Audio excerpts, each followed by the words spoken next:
A second part of last night's Bright Spot story. It's all about taking the pressure off animal control officers when it comes to finding supplies. And as Channel 3's Nicole Nalepa tells us, that means they can focus on the emotional and physical needs of the animals. Last night, we introduced you to the nonprofit Presents for Paws, which collects donor-provided supplies and funding for local animal shelters.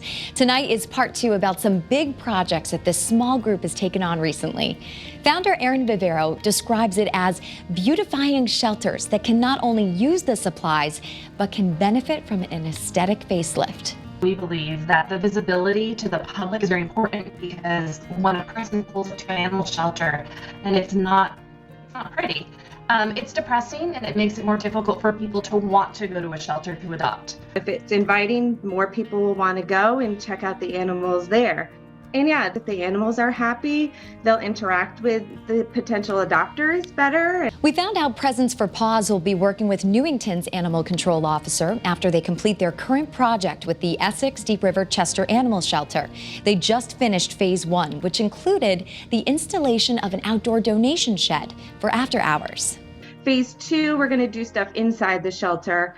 They don't really have a lot of good internal storage, so we're going to modify one of the kennels and have some more efficient storage for donations.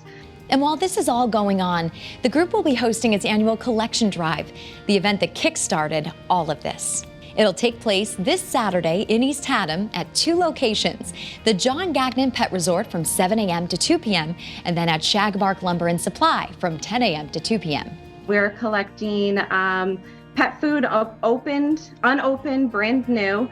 Purina dog food, wet and dry, is an item that's most requested from the animal shelters.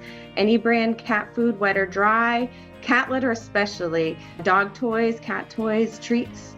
Last year's event ushered in close to 4,000 pounds worth of pet food and supplies. It's really nice to get out into the community and also have the community embrace us. With today's Bright Spot, I'm Nicole Nalepa. Back to you guys.